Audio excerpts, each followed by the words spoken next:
Hi friends, എല്ലാവർക്കും നമസ്കാരം. Welcome to magic recipes. അപ്പോൾ ഇന്ന് നമ്മൾ ഉണ്ടാക്കാൻ പോകുന്നത് ചിക്കൻ ഉലത്താണ്. ചിക്കൻ ഉലത്തിന് വേണ്ടിയിട്ട് നമ്മൾ ചിക്കൻ്റെ ബ്രസ്റ്റ് പീസാണ് എടുത്തിരിക്കുന്നത്. എല്ലില്ലാത്ത കഷ്ണങ്ങൾ നോക്കിയാണ് എടുത്തിരിക്കുന്നത്. ഇതുപോലെ ചെറിയ കഷ്ണങ്ങളാക്കി നന്നാക്കി ക്ലീൻ ചെയ്ത് വെച്ചിട്ടുണ്ട്. 2 സവാളയും കുറച്ച് പച്ചമുളകും നമുക്ക് വേണം. ക്രഷ്ഡ് ചില്ലിയാണ് ഇതിന് മെയിനായിട്ടുള്ള ഒരു ഇൻഗ്രീഡിയൻറ്റ്. മഞ്ഞൾപ്പൊടി, മുളക് പൊടി, മല്ലിപ്പൊടി,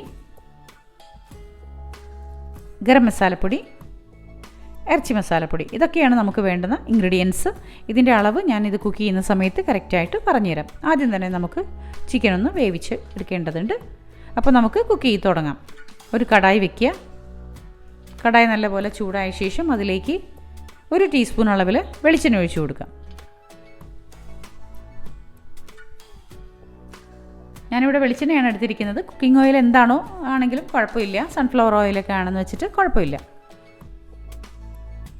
എണ്ണ നല്ലപോലെ ചൂടായ ശേഷം നമുക്ക് ചിക്കൻ ഇട്ട് കൊടുക്കേണ്ടതുണ്ട്. ചിക്കൻ ഇവിടെ കഴുകി വൃത്തിയാക്കി നമ്മൾ വെച്ചിട്ടുണ്ട്. കുറച്ച് വെള്ളം ചേർത്താണ് വെച്ചിരിക്കുന്നത്. അതുപോലെ തന്നെ നമുക്ക് ഈ കടായിലേക്ക് ഇട്ട് കൊടുക്കാം. ഈ എണ്ണയിൽ കിടന്നിട്ട് ഒന്ന് വാടി വരേണ്ടതുണ്ട്. ചിക്കൻ ഒരു കോട്ടിംഗ് പോലെ അതിങ്ങനെ പിടിച്ചു വരും. കണ്ടോ? നല്ലപോലെ ഒന്ന് മിക്സ് ചെയ്ത് ഒരു 5 മിനിറ്റ് ഇതുപോലെ ഒന്ന് വേവിച്ചെടുക്കേണ്ടതുണ്ട്. അതിനുശേഷം നമുക്ക് ഉപ്പ് ചേർത്ത് കൊടുക്കാം പാകത്തിന്. 1/4 ടീസ്പൂൺ അളവിൽ മഞ്ഞൾപ്പൊടി, 1/2 ടീസ്പൂൺ മുളക് പൊടി, കശ്മീരി മുളക് പൊടിയാണ് ചേർത്തിരിക്കുന്നത്, 1/4 ടീസ്പൂൺ ഇറച്ചി മസാലപ്പൊടി, 1/4 ടീസ്പൂൺ ഗരം മസാലപ്പൊടി, 1/2 ടീസ്പൂൺ മല്ലിപ്പൊടി. ഇതൊക്കെയാണ് നമ്മൾ ചേർത്തിരിക്കുന്നത്. ഇതെല്ലാം കൂടി ചേർത്ത് നല്ല ഫ്ലെയിമിലിട്ട് ഒന്ന് വഴറ്റിയെടുക്കാം. പൊടികൾ ചേർക്കുമ്പോൾ ഫ്ലെയിം കുറച്ച് വെക്കണം. അതിനുശേഷം നമുക്ക് 1/2 കപ്പോളം വെള്ളം ഒഴിച്ച് കൊടുക്കാം. വെള്ളം ഒഴിച്ച് കൊടുത്ത ശേഷം നന്നായി ഒന്ന് തിളപ്പിക്കാം.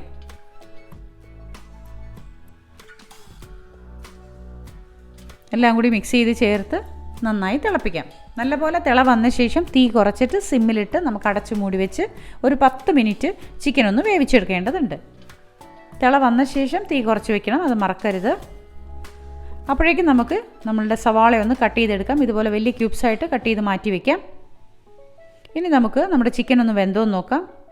വെള്ളമൊക്കെ പറ്റി ഏകദേശം ചിക്കൻ വെന്ത് കിട്ടിയിട്ടുണ്ട്. കണ്ടോ?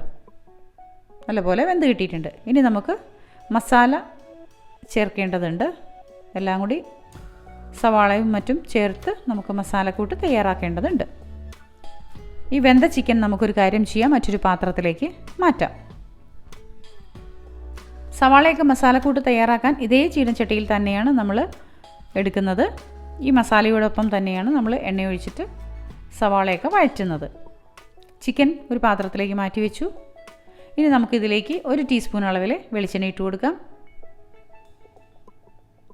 വെളിച്ചെണ്ണ നല്ലപോലെ ചൂടായി വരുമ്പോഴേക്കും നമുക്ക് ഇഞ്ചിയും വെളുത്തുള്ളിയും കൂടി ഒന്ന് ചതച്ചെടുക്കാം. ഇത് ഞാൻ നേരത്തെ പറയാൻ വിട്ടുപോയിട്ടോ, ഇഞ്ചിയും വെളുത്തുള്ളിയും വേണമെന്നുള്ള കാര്യം ഇൻഗ്രീഡിയൻസ് പരിചയപ്പെടുത്തിയപ്പോൾ പറയാൻ വിട്ടുപോയി. പിന്നീടാണ് ഞാനിത് എടുത്തത്. നന്നായി ഒന്ന് ചതച്ചെടുത്ത ശേഷം നമുക്ക് ഈ ഇഞ്ചിയും വെളുത്തുള്ളിയും കൂടി എണ്ണയിലേക്ക് ഇട്ട് കൊടുക്കാം. ഒരു 4 വെളുത്തുള്ളി, ഒരു വലിയ കഷ്ണം ഇഞ്ചി എണ്ണയിലേക്ക് ഇട്ട് കൊടുക്കാം.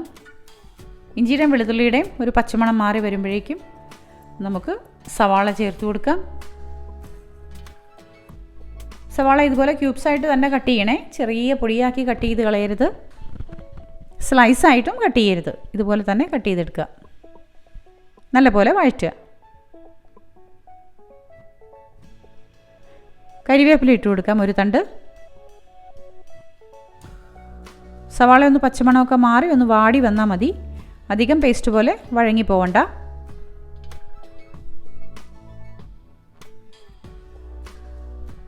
ഏകദേശമൊക്കെ നല്ലപോലെ വാടി കിട്ടിയിട്ടുണ്ട്. ഇനി നമുക്കിതിലേക്ക് നമ്മൾ എടുത്ത് വെച്ചിരിക്കുന്ന ഇടിച്ച മുളക് പൊടിയുണ്ടല്ലോ, 1 ടീസ്പൂൺ അളവിലാണ് എടുത്തിരിക്കുന്നത്. അതങ്ങ് ഇട്ട് കൊടുക്കാം. ക്രഷ്ഡ് ചില്ലി അത് മുഴുവനായിട്ടും ഇട്ട് കൊടുക്കാം. നല്ലപോലെ വഴറ്റി ചേർക്കാം. അതിനുശേഷം നമ്മൾ വേവിച്ച് വെച്ചിരിക്കുന്ന ചിക്കൻ അതേപോലെ ഇട്ട് കൊടുക്കാം. ഈ ചിക്കനും നമ്മൾ എല്ലിൻ്റെ പീസ് എടുത്തിട്ടില്ല. എല്ലടങ്ങുന്ന പീസല്ല നമ്മൾ എടുത്തിരിക്കുന്നത്. മാംസളമായ ഭാഗം മാത്രമാണ് നമ്മൾ എടുത്തിരിക്കുന്നത്. എല്ലാം കൂടി ചേർത്ത് നന്നായി മിക്സ് ചെയ്യാം. ഇതിൻ്റെ മസാലയൊക്കെ അതിൽ പിടിച്ചിട്ടുണ്ട്. ഒരു 4 പച്ചമുളക് നമുക്കിതുപോലെ ചെറിയ കഷ്ണങ്ങളാക്കി മുറിച്ചിട്ട് കൊടുക്കാം. എല്ലാം കൂടി ചേർത്ത് നന്നായി മിക്സ് ചെയ്യാം. ഗരം മസാലപ്പൊടി 1/4 ടീസ്പൂണോടെ ഇട്ട് കൊടുക്കാം. അതും ചേർത്ത് നന്നായി മിക്സ് ചെയ്തെടുക്കാം.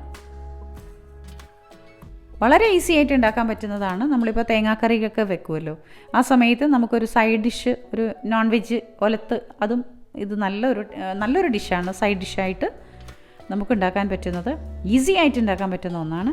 അപ്പോൾ എല്ലാവരും ഉണ്ടാക്കി നോക്കണം. വളരെ എളുപ്പത്തിൽ ഉണ്ടാക്കാൻ പറ്റുന്ന ഒന്നാണ്. ഇപ്പോൾ ഏകദേശം മസാലയൊക്കെ പിടിച്ചിട്ടുണ്ട്. നമുക്കിനി അടുപ്പ് ഓഫ് ചെയ്തേക്കാം. കണ്ടോ, ആ മസാലയെല്ലാം നമുക്ക് ഈ പീസിലേക്ക് ചേർന്ന് പിടിച്ചിരിക്കുന്നത് നന്നായി കാണാം. അപ്പോൾ എല്ലാവരും ഉണ്ടാക്കി നോക്കണം. ഇഷ്ടപ്പെട്ടാൽ ലൈക്കും ഷെയറും കമൻറ്റും തരാൻ മറക്കരുത്. സബ്സ്ക്രൈബ് ചെയ്യാത്തവരൊന്ന് സബ്സ്ക്രൈബ് ചെയ്തേക്കണം. അടുത്ത ദിവസം മറ്റൊരു വിഭവമായിട്ട് നമുക്ക് വീണ്ടും വരാം. അപ്പോൾ അതുവരെയും നമ്മുടെ ചാനലിൻ്റെ കൂടെയുള്ള എല്ലാവർക്കും ഒരുപാട് സ്നേഹത്തോടെ താങ്ക് യു വെരി മച്ച്. നമ്മുടെ ചാനൽ തുടർന്നും കണ്ടുകൊണ്ടിരിക്കണം കേട്ടോ. എല്ലാവരും സേഫായിട്ടിരിക്കുക.